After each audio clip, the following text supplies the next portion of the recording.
What's up, guys? How's it going? Mike and Lebs talk football. Back once again.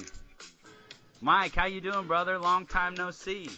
I know, man. I'm doing pretty good, actually. Everyone's staying pretty healthy over here. Champions of England. How are you doing? Ooh, champions of England. I'm doing great, brother. So Of glad the to be world, here. England. What else? Haha. Man, we have got an incredible all-star lineup with us today. Right off the top, here to celebrate with Mike, our other resident Liverpool fan, Nate Detterman. Nate, how are you tonight, my brother? Wonderful. It's a nice 108 degrees in El Paso, Texas. And apparently still can't kill coronavirus, so that's good to know. But, Great. yeah, we're doing great out here in the heat, in the sun. Champions of England, champions of Europe, champions of the world. Not champions of Burnley, but that's okay. We don't have to worry about that. Coming all the way from Tennessee, and excited to talk about the derby today, I have our Arsenal expert and legend, Scott Enzer. Scott, how are you, my friend? Tough day. Well, could be better. Could be better. And here to rub it in with all of his might, Spurs lover, Harrison Amber. What's going on, everybody? I'm not going to lie. There was a strong chance that I may have, quote-unquote, been sick for this podcast had today gone wrong. But I am healthy, I am happy, and ready to talk. It just goes to show the strength of Arsenal. I'm here no matter what. That's right. Not calling in sick. I'm not ducking it. You're a good man, Scott Enzer. We appreciate you. Mike, this is your show, my brother. The Liverpool Are Champions podcast. How long have you been waiting for this, dude? How many years has it been? And right now, you get the stage is yours, brother. I don't know, man. So, really starting to watch the squad and, know the players in 2007, going from, Roy Hodgson and Brendan Rodgers, and, me and you were super tight whenever Liverpool really pushed City to the title, and then just, monumental collapse at Crystal Palace. And, it just – I don't know, man. It's, it's pretty surreal, and I'm just, trying to sit here and relish every bit of it because, these kind of stages come through a club and they go. It's unreal. It's crazy. It's unreal. This team is so comprehensive from front to back, man. It's incredible. I mean, arguably so many world-class players from front to back. And, this coming from a club that has had its ups and downs because it's one of the oldest clubs out there, and you've seen – tell us about how this lineup compares to the lineups that you had to endure, into your childhood when you were coming up and Liverpool wasn't quite what it was right now. I wasn't so much a child, but back around, I don't know what it was.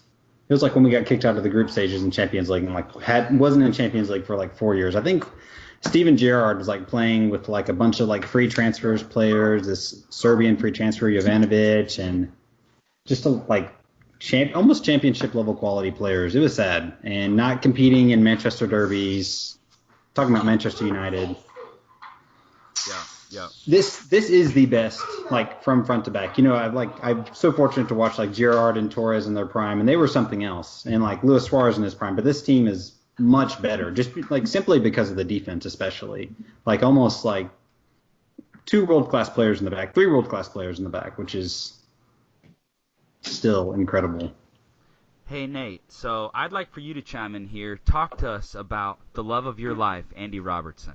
How honestly, how much – go ahead. Well, first off, I mean, just the voice. I mean, he's basically Braveheart, so there's that.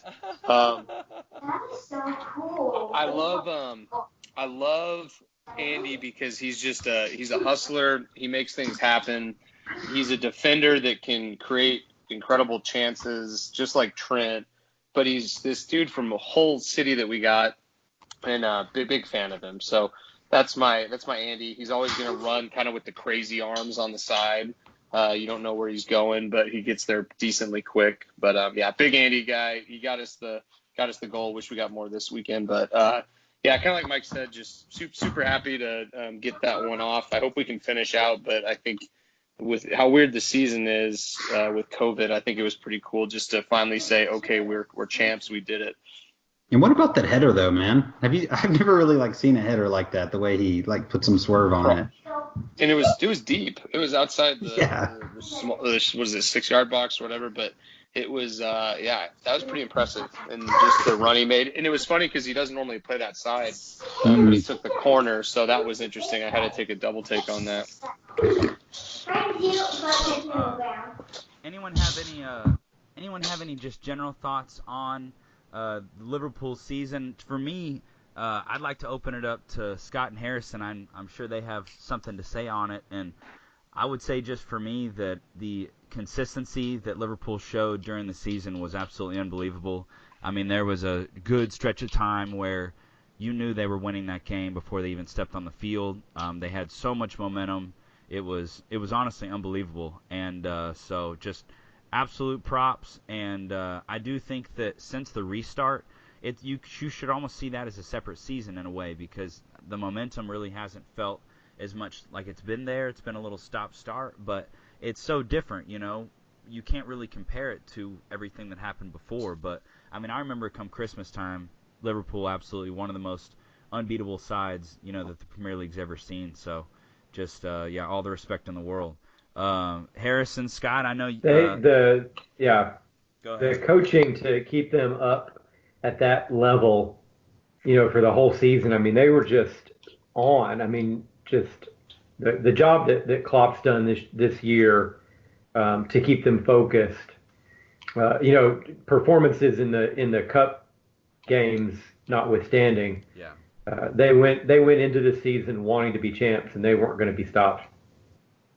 Yeah, it was awesome. Harrison, any thoughts to add before we turn it back over to Mike? And I'm sure he's got.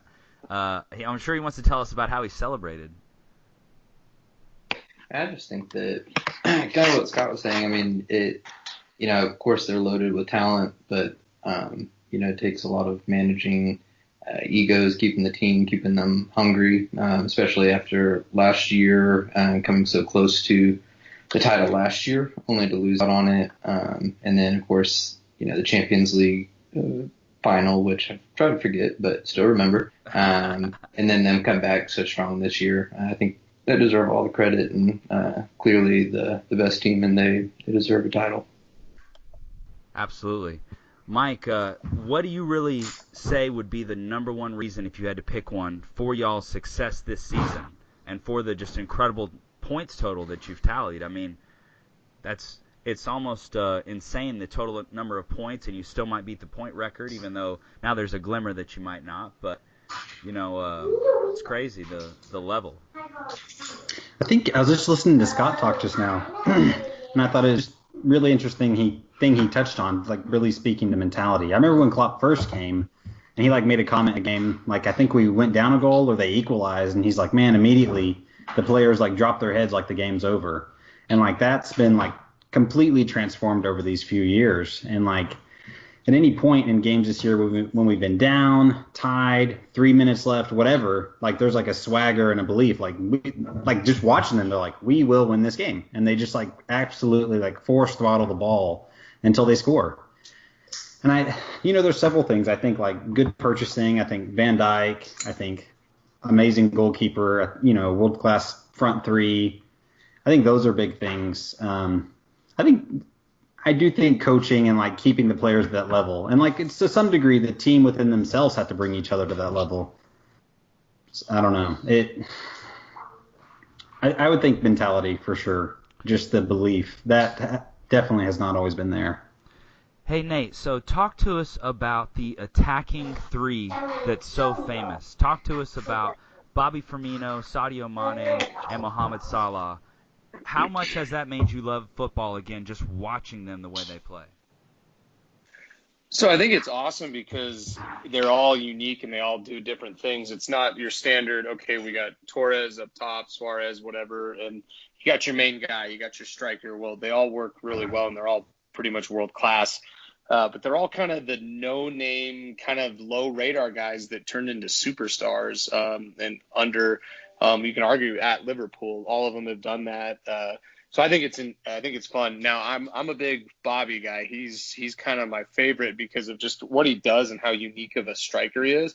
Some people don't even really consider him a striker, but he's our 9, and he actually creates more goals than he scores goals. But the stuff he does on the pitch is pretty incredible. And then just to have the pace and tenacity with Sala and Mane, like you forget about both of those guys, how literally, like I said, world class they are and the stuff they can do. But you put all 3 of those guys on the same pitch, it's pretty scary. And I think it was cool to be able to have them for another season to kind of work together.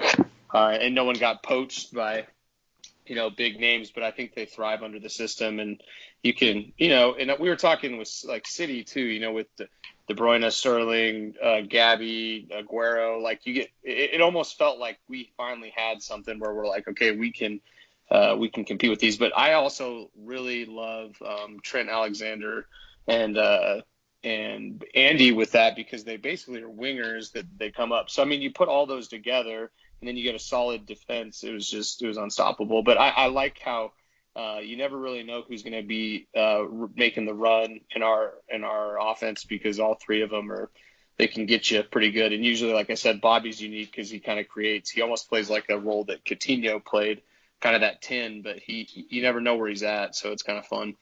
Dude, absolutely. We've seen some incredible goals. The highs have been extremely high. I mean, y'all have really racked up the goals in a few games, some absolute world-class ones. And then at the same time, there's an amazing balance with the defense and just how stingy that defense is. And obviously, we know the world-class players back there. We know how much I love to joke and compare Ederson and Alisson, but Alisson obviously is an absolute world-class goalkeeper. Incredibly intimidating in every single way when you're, trying to score against him. So just absolutely phenomenal from front to back. Now, one thing that is interesting to look at is the fact that when you guys won the championship, I mean, did you not? Isn't it the earliest to have ever done it as far as games played? Mm-hmm. So beat the record that City set with our Centurion season when we got to 100 points.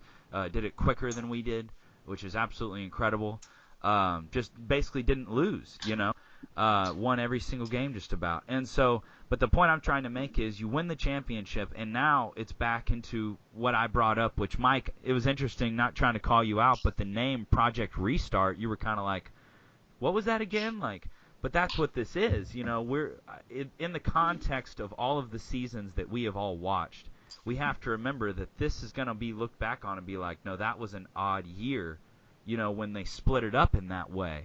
And I absolutely think it has affected Liverpool's overall points production this season, and I think it's affected some of the momentum that they had, and it feels like a different season. Scott, is it just me that's feeling that way, or do you kind of agree that it just totally feels separate? Well, it does feel different. I think because of how dominant Liverpool was before the stoppage, it doesn't taint or do anything at all with this particular championship. There's no asterisk at all on this championship. However, things are different. There's no crowd. The hydration breaks and all of that have changed the game pretty significantly, I think, at least in some instances. You've got quarters now in European football, a lot like American football, so you get to make those changes. So, but still, hats off to Liverpool. They've just been so good. Yeah, 100%. I totally agree. Harrison, we're going to get to you in just a minute, bud, because we are about to talk about the North London Derby that was played today. It was the first one First one in Spurs' new stadium. Harrison, is that right? So walk us into the North London Derby, and I know we've all been pretty pumped. We have a chat off to the side of this, obviously, and man, we've been really pumped for this. So Harrison, tell us leading up to this game how you were feeling, and give us the intro. Yeah, so you hit the nail on the head. First one in the new stadium, which is really a shame that we didn't have fans in the stadium, because I think it would have been electric, especially with a lot of chances on both sides. Aubameyang had the one off the post that he probably buries 9 out of 10 times, and then the late header from a set piece, like Scott was saying before the game, that I was doubting. So, but yeah, it was. I was nervous going in. Obviously, this, Spurs have been kind of the butt of many jokes about their form and Mourinho style, and I know I've complained my fair amount of watching really boring football being played. But I thought we came out, I think, from a neutral standpoint today. The first half was probably awesome to watch because it was a lot of fun to watch, even though I was nervous about it. But it's back and forth. It was open play, which was great to see. And it was a huge win. Like Mike was saying before the call, got to get excited for something on the mid-table. But anytime that you can go ahead of Arsenal on the, towards the end of the season, and then, I just think that it was a good win, and it was nice to see Mourinho kind of open it up a little bit and let the creative players play. I thought it was interesting. When I saw the lineup, I just kind of figured we would be doing the 4-2-3-1, which is primarily what we've played a lot, especially since the restart. But we actually played more of a 4-4-2, and I was really kind of unsure about it at first because I hadn't seen it, but I actually thought we looked better and more cohesive. They actually played Lucas on the left, which he normally plays on the right, but him playing as kind of that left mid, he stayed wide, and it allowed Son to play more central, which I think plays to his strengths. Also doesn't Lucas require was him incredible today. Yeah. Man, he was everywhere. Best game he's had in a while. I can't remember exactly what it was. I don't think he's recorded a goal or an assist in the league since December or January, I think. So he's had kind of a rough year after coming off the high of the Ajax game last year. But he was incredible today, and I think that it kind of helped him play to his strengths. He's kind of the Energizer Bunny. He's got just a ball of energy, kind of running all around the field. So put in a great work. Neat stat I saw after the game, he had 10 tackles and winning the ball back, which was the most of any player on either team. So that's not too bad from your left mid. But he created a lot of stuff with his pace, and then he played a beautiful through ball to Kane in the middle of the second half that Kane normally would bury, but he's kind of been off the mark a little bit. But great game. I was thrilled. I was surprised. From a team that didn't manage a shot on target against Bournemouth to, I think they had 9 or 10 on target today of the 15 shots they had. So I thought it was a classic Mourinho. Let Arsenal kind of can control possession, but create chances when you have it, and took care of business. Scott, what did you think? So how do you feel? How is Arteta really working out right now? You know what I'm saying? Where are you guys at with him? Yeah. Put today's performance in perspective with that. Sure. Well, so, going into the game, my first thought was, Spurs are obviously great, but they're a Mourinho team now. You kind of know what you're going to get. I felt at first, if we can just not make mistakes, which obviously we made a lot of mistakes, but if you don't make mistakes, you kind of know what you're going to get. In other words, Spurs were going to beat us. It was going to be Son. It was going to be Kane. It was going to be, an individual moment of brilliance. It wasn't going to be Mourinho coming up with a game plan. And darn it, if he doesn't change his shape. And I think the two up front really gave our three in the back a lot of trouble. They had been so good for the last couple of games. Arteta has come in, and he keeps talking about the non-negotiables. That's his buzzword right now. He's got certain things that the players have to do or they're not going to play. And the fact that we're not seeing Ozil and that we're not seeing Guendouzi just goes to show you that he is serious when it comes to those non-negotiables. So he's still just building a team. We talked about Liverpool, years and years ago, they get behind, the heads would drop, and you kind of knew where things were going to go. And I think that's where Arsenal is right now. There's some talent there, but they've got to believe. And I think that's what Arteta is trying to instill in them here at first. But he has been very open these last 2 or 3 weeks about we've got to get some more players in. If we go into next season and we still have Mustafi and Kolasinac as our two of our back three, it's going to be the same old thing. I think that back three is here to stay for the next 2 or 3 seasons. I think what you're going to see next season is Luis in the middle, Saliba on the right, and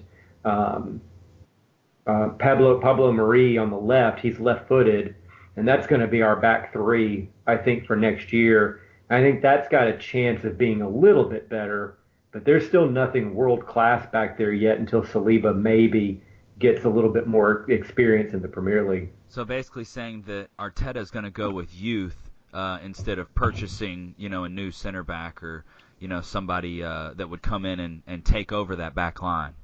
Yeah, unless we sell. I think what's going to happen, I'm still hearing, is it Thomas Partey, may actually happen as far as a central defensive midfielder. But I just don't know that we're going to be able to afford a world-class center back. So I think, unless we sell Aubameyang and or Lacazette and then just let Saka and Eddie and Nketiah stay up front, it's either going to be keep the guys in the front and go youth in the back, or purchase for the back but go youth in the front. But we're going to have to sell if we're going to buy anybody.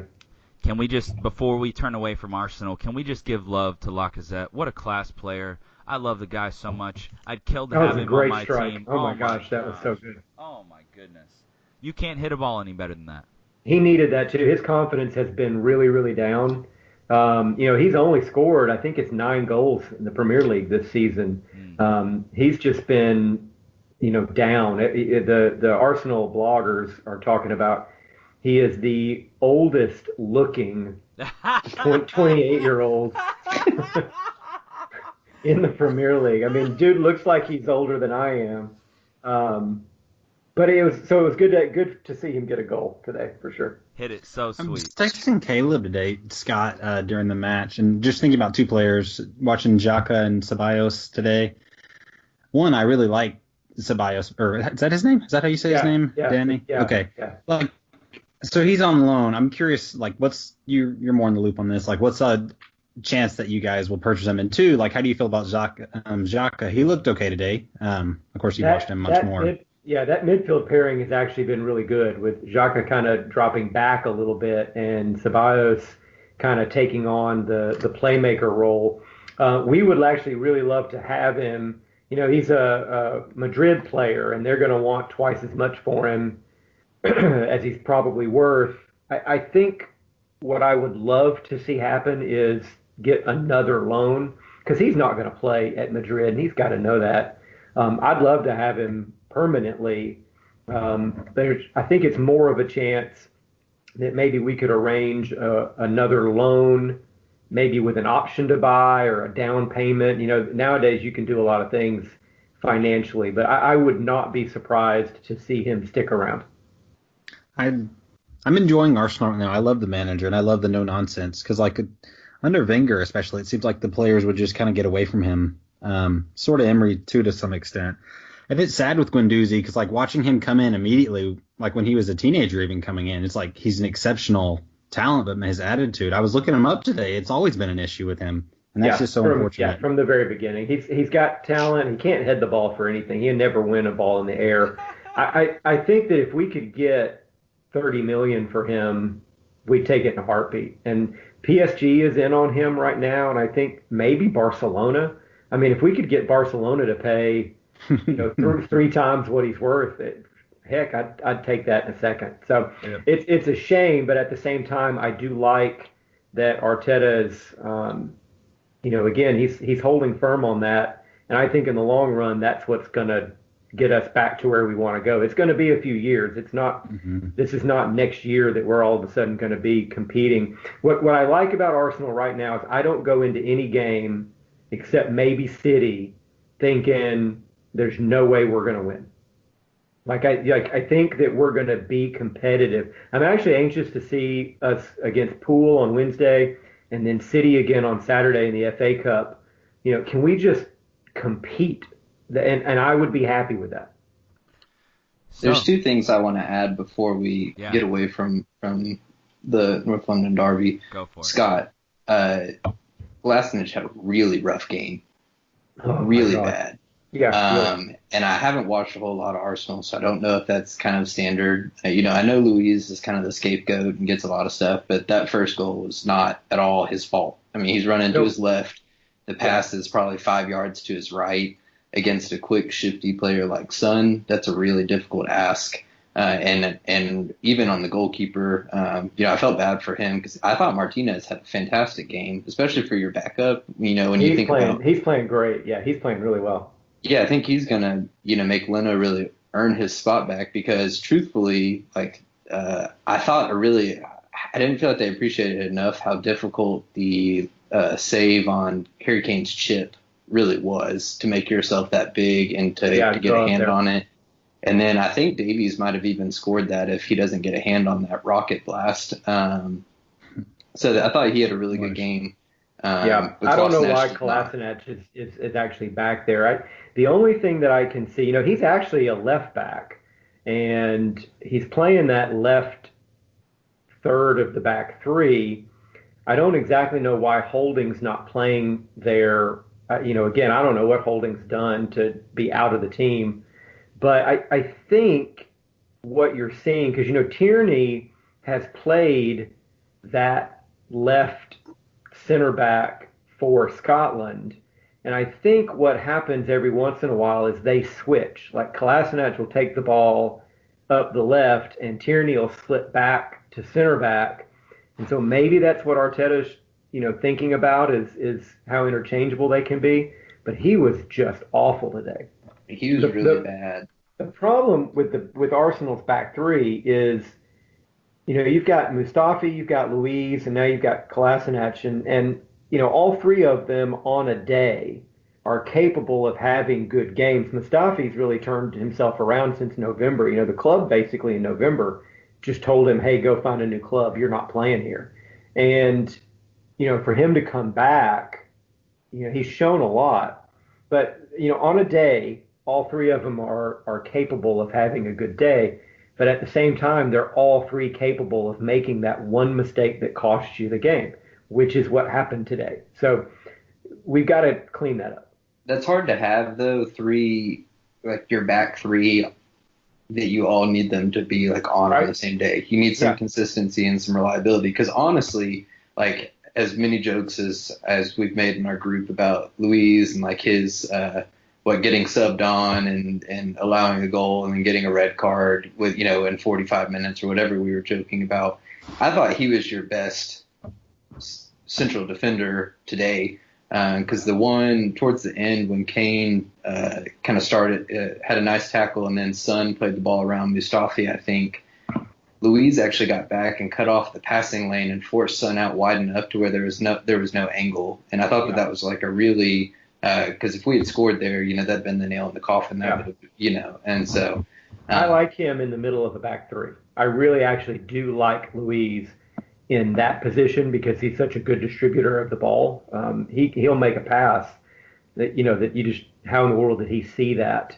That's where he played at Chelsea during his best run at Chelsea. I think that now that we've signed him, for one more season, that's the reason why I think we're sticking with this back three at least through next season. And then the last thing I wanted to ask you, Scott, is Guendouzi's fallout from the choke. Is that what kind of started him getting in the doghouse, or was there something else? No, that's what started it. Apparently, there was a meeting with Arteta and Guendouzi and Edu, who is our director of football, and they just basically said, "Hey, you were in the wrong. We don't really like the way you were talking." Apparently, he was giving lip to the other players on how much money he was making. I mean, just ridiculous stuff. Oh my God. And so, I mean, can you imagine this 18-year-old punk kid or however old he is talking about he's making more money than you? I mean, I'd want to punch him in the face. But so they asked him to apologize, and he's pretty much refused. And so Arteta just said, "Well, fine. Until you apologize, you're training all by yourself." So like that meeting apparently lasted 8 minutes. He went into the first team meeting and said, Guendouzi's not going to be joining us, and that meeting lasted like 2 minutes, and then it was out to training. So I just they keep asking him Arteta in like post game, what's the story on Guendouzi, and all he says is same as last time. And they're like, well, when's he going to get in the team? And he goes, well, when he changes, and he has not changed. Wow. It sounds like Rapio. Sounds like the same personality. Yeah. That's exactly right, because he's Has he caused bitten so many anyone's issues. ears at all? Ears been safe? I know. As far as I know. But I think you want that, though. Rogers had to put Suarez in timeout, so it sounds similar. I think that you have to have Just that coming though, in. from Arteta. Yeah. I feel like that's kind of what Mourinho seems to be kind of doing with Ndombele a little bit. Now, granted, Ndombele was a £60 million purchase, so a little different thing. But, if you're not giving effort or not willing to put in, a defensive shift, and, you're not going to play. I don't mind it. I don't mind it at all. I love it. I think that, between that and then you see Saka play so well and get a new contract, and you see Martinelli play so well and get a new contract. Like, I want Arsenal to say, this is what we want in a football player, and reward the ones that give it to them. And then, in the long run, if it ends up that Arteta can't coach or something, fine. But I don't think that's going to be the case. But I really like the attempt to change the attitude, because I think that that's been a huge problem at Arsenal since the end of Arsene Wenger's era. It's just been prima donnas thinking that because they play at Arsenal, they're owed something. And, I'm hoping that that's changing. I think he's the one who can bring it about. I mean, he learned from Pep, and Pep doesn't mess around, So, it's a good deal. So, do you guys know what tomorrow is? Yeah, it is the CAS decision. That's right. That's going to come I down. heard of that. Yeah. So, a lot is going to be influenced by what happens tomorrow. I mean, Champions League places, the whole 9 yards. So, Europa. Yeah, Europa, Champions League, whatever it is. So, Pep and the club have been over the top confident. I would say that they have probably wooed a lot of the City fans into a sense of confidence. I am trying to resist that as much as I can. And my gut says a 1-year ban. It really does. I think that's the most likely scenario. I think that's why UEFA went so hard with 2 years, is because they really, really think that we deserve a 1 year. And, so it's going to be really interesting. There's a lot of rumors that we get completely cleared of all charges coming down. But that's tough to believe, So we will see what happens. But, yeah, tomorrow's going to be a really big day. So it's going to be interesting, and I'm looking forward to getting it over with, because I do honestly think that if we do get a 1-year ban, Kevin De Bruyne might stay. But if it does end up being a 2-year ban, I do honestly think KDB is on the market. And, boy, wouldn't that be absolutely unreal. Mike, do you have any opinions or statements on this decision, or what does your gut tell you? At one point, I was much more familiar. You and I were talking about it, like what actually happened and what was going on. I think with financial things, I think at some point they're going to make someone's going to have to pay the price for it to be taken seriously. So I think there's going to be some sort of punishment. I think 2 years would be insane. And then you start talking about dismantling the squad. These are all incredibly talented players, and all players want to play in Champions League. That could be kind of devastating for City squad. KDB, that would be devastating. Yeah, I think you can't. Yeah, I think somebody would have to go check on Caleb to see if he was okay. I know. It'd be so tough, man. Can you imagine 2 years of us, not in the Champions League? It's not that we've been that great in the Champions League. I think I've been in touch with that emotion. I was like, watch it, Caleb. My privilege gets so out of bounds, but anyway, yeah, It's kind sad of though. been Being a- out of the Champions League sucks. It sucks. Watching like the other Yeah. EPL teams, it's terrible. Well, and it's bad eventually it's bad financially. Absolutely. Right. Well, when I say Especially when you. yeah, I also mean like that cast of players though, because you've got so many of the top guys at the international level. Like it's getting kind of like a celebrity squad a little bit, and like we don't really talk about Mahrez a lot on this show because I don't really bring him up, to be honest with you. But I talk about someone who has an unbelievable worldwide and online presence and following. I mean, his brand is unbelievable, and they're all that whole group of people are now City fans. The Mahrez fans are now City fans, and so it creates a different dynamic online when you go on there. Because that's a large following that moves wherever he does. And so it's becoming this celebrity club in a way. And, attracting guys like that. And then Kevin De Bruyne becoming such a world celebrity. Gabriel Jesus isn't there yet, but, Aguero, I believe, is at that, that top level of football celebrity also. And to imagine that these guys aren't going to be playing in the Champions League for 2 years. Now, I know Aguero's moving on and, so on and so forth, but it is hard to imagine. So if it does come You and I down, were talking about yeah, go Pep ahead. today. Do you think how do you think this would affect Pep potentially? You and I were talking about him today. I generally how- think he has 1 year left on his contract, and that's it, and he's gone. No matter what, he's gone. Oh, okay. In or out of the Champions League, he's got 1 year left. I think that's the end. I would love for it to work out otherwise. I would love for him to stay longer, but I mean, he's given us 5 years at this point. I mean, that's more than we even asked for or thought we would get at the beginning, so. Does he move on to another challenge? You think he wants to do international, or does he just like building up a team, winning, and then going and doing it again?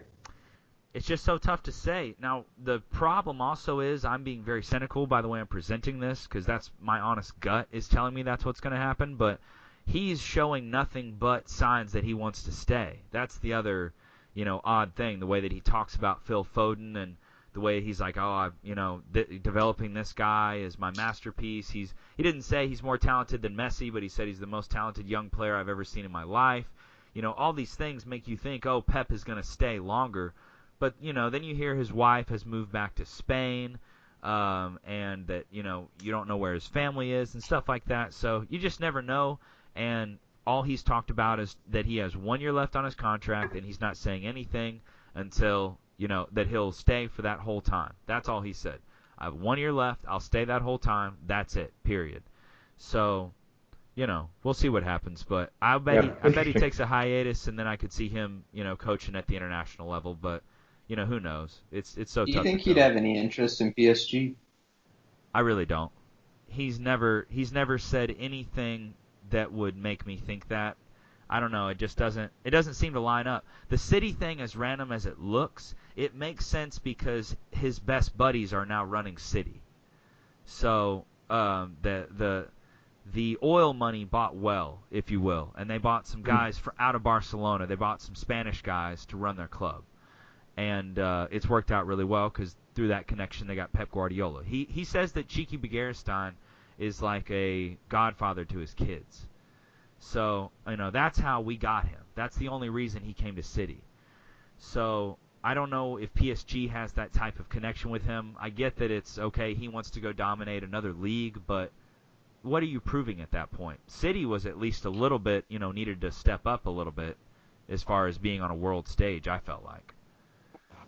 But Have you seen the sweaters in Paris, though? My God. They're great.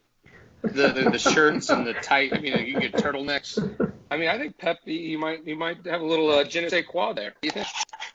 But in real talk, no way. I hope not. I just wondered with, the thing with PSG is they dominate the league, but never win Champions League. So I just wondered if that may be of interest to be his next challenge. He doesn't seem the type to want to go do like a big, like Arsenal type rebuild. You know what I mean? Or even Spurs, really, for that matter. That doesn't seem to be his thing. So I was just curious on your thoughts on that. Yeah. So Mike, I'm turning it over to you. Do you have any final thoughts before we kind of wrap this up? I mean, we're looking forward to Champions League coming up for, those certain clubs. Again, what a weird time we live in that this weird Champions League thing is going to happen. It just seems so odd in a way. I do. There's one team that's been on my mind, and back in October, this team lost 9-0, got smashed, was looking spot on for relegation nearly. And they're 12th in the Premier League table now. And I love their manager. I love Ralph Hasenhuttl. I love Southampton. Love Danny Ings. He played for Liverpool for a bit. He's just had like 2 major knee injuries. Has come back. He's like 3rd or 4th in the table in goals. It's just super impressive. I think like one of the best managers in the Premier League. And you don't see people talking about it as much. Can we talk about relegation for just a second before we get out of here? Yeah. Because big win for Aston Villa today, and Big Bournemouth. 3 points. Yeah. Big Yeah, win for Norwich Bournemouth. is out. So Norwich is done. So there's 2 more quote unquote spots left. Which consequence of the Bournemouth game, the red card means that Leicester's not going to have probably their best central defender for Sheffield, United, and Spurs, the last 3, which is big implications for their Champions League hopes. Yeah, that's huge. Just the idea of Manchester United making top 4 with Ole to me, I'm just like, well, this is okay. This is where we are now. I'll just have to eat everything I've ever said, apparently. Like, I'll just have to, like... They look terrifying right now. They look incredible right now. They look like a bunch of NFL players. I mean, Pogba is just yoked out there, just glowing in the sunlight. Just like, what is happening? Why do they look so good? I think Pogba likes having Bruno there. I think it's given him kind of a new breath. He's also healthy, which helps. But real quickly on the relegation battle, who do you all, if you all had your choice of who you wish would stay up and who you wouldn't mind to see go down? Because I personally would like Aston Villa to stay up, just historical team. They're a big money team. I mean, they spent $100 million last year. So I'd like for them to stay up. I'd like them to stay up. I'd like Bournemouth to stay up. Watford can go down. I don't know what it is about Watford and Troy Deeney, and I just don't like them. I think it may be because he called Arsenal soft one time, but they can go down for all I care. Let's get rid of the Mooses or whatever they are. The Moose Hornets. I openly. That's right. They are the Hornets, aren't they? That's right. Yeah, right. Elton John's They have a club. moose on their thing. It's crazy. They're like a big Elton John club, aren't they? Like, doesn't he? No, they are. Yeah, he's got that's the Elton John stand or something like that. He is a big Watford guy. That's right. I openly love Eddie Howe and the Cherries. I absolutely root for them 100%. And so I would love for them to stay up and Watford to go down as well. Nate, any opinions? Do you love Brighton or what? I mean, come on. I heard they have a great beach out there in Brighton. But I don't want. I think we all need West Ham to stay up. I think that's one that's kind of like we all need bubbles in the air. But I really West Ham can't go down, so you don't want them to. It's kind of like the Aston Villa. It's a proud London team. They have some history there, so I like them. Crystal Palace is fun, so you don't want that. I mean, I don't think they're even in trouble. They're not. Sorry. Yeah. But looking at the chart, I really think I don't know. I mean, what are your guys' thoughts on West Ham? I mean, you'd rather kind of have them. I don't think either of us care about Watford. Yeah. But I agree with Harry. Like, it was good to see Aston Villa back in the Prem, and it'd be kind of a shame if they had to drop all the way. Even though I still say this is weird because I only watched Norwich a couple times, but every time I watched them, they were freaking pesky, and they would like do some stuff, and they always fought hard, but yet they just got their asses kicked the whole time. When they beat really weird. City early in the year, I was like, "Whoa, what is this team?" Pookie. Yeah. Well, like Pookie party. like Pookie, and then like it was like they actually played well, but I think that was only the games I kind of watched. So I just was shocked that Norwich was that bad. I think they overreached. Yeah. I think they overreached. I think Norwich played to try to win the league instead of played to try to stay up, and I think it backfired big time. I think the bottom three, point. Norwich are obviously already relegated. I think it'll stay as is. Bournemouth, I know they play City. Oh, they also play Southampton. I don't think they win either of those games. Yeah. And then they play Everton on the last day, but I think it'll be too much. And then Villa have to play Arsenal. I mean, who knows? Because they play Arsenal, West Ham, Everton. It could go either way, but 4 points back is a lot. Yeah. At this point. Yeah. Watford has to drop points, or one of those teams. Where is West Ham in the table right now? I haven't looked at the table or the bottom of the table in a little bit. So they're even. They're just above 16th. Watford. Yeah, they're even in points with Watford. They're 34 I don't know. points. 34. I think West Ham is my version of Scott's Watford. I just don't like them. I don't like anything about them. I think it's probably because they always seem to play really well against Spurs. Yeah. And I just feel like they're irrelevant. They're a London club, so I think there is a little bit of a rivalry there. Oh yeah, for sure. Yeah, for sure. And so real quick, I wanted to throw this in while we're talking about relegation. Yeah. It looks like next season we may be welcoming back Leeds to the Premier League.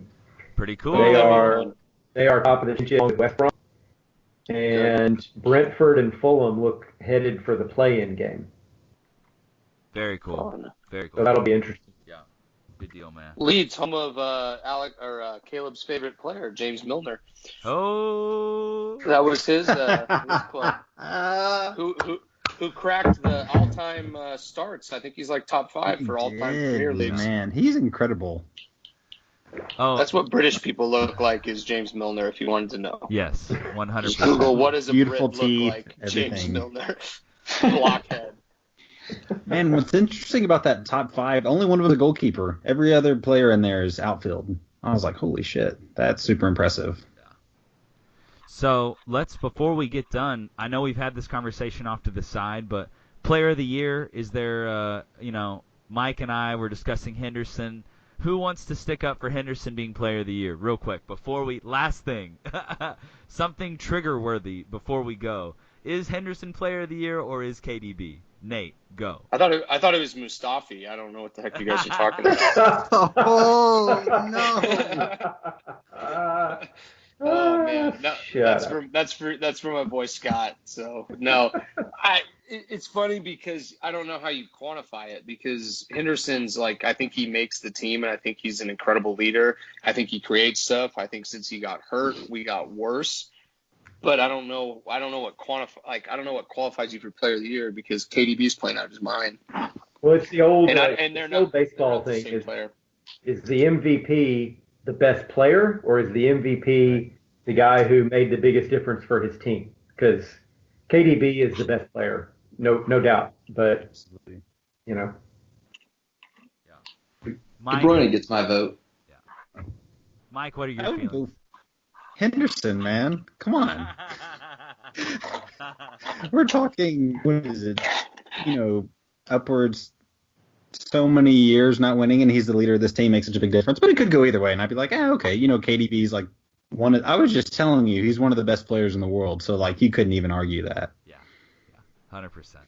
Either way. Yeah, we'll see what happens. It'll be interesting, but regardless, it was a really good year. Liverpool 100% deserved the title that they got, and it is a shame about the celebration and coronavirus and everything that has happened to maybe, impact that celebration a little bit. But I know the Reds out there were still celebrating in their hearts, so you can always have that. But, well, guys, I think that's about it for us. Thank you so much, every one of you guys, for being here. We really, really appreciate y'all coming on and giving us your time. And you guys keep a lookout for more episodes coming up. We got some new fans that we're going to be adding to the mix, some other perspectives. And just thank you guys so much for listening. This has been Mike and Lebs Talk Football. Y'all have a good night.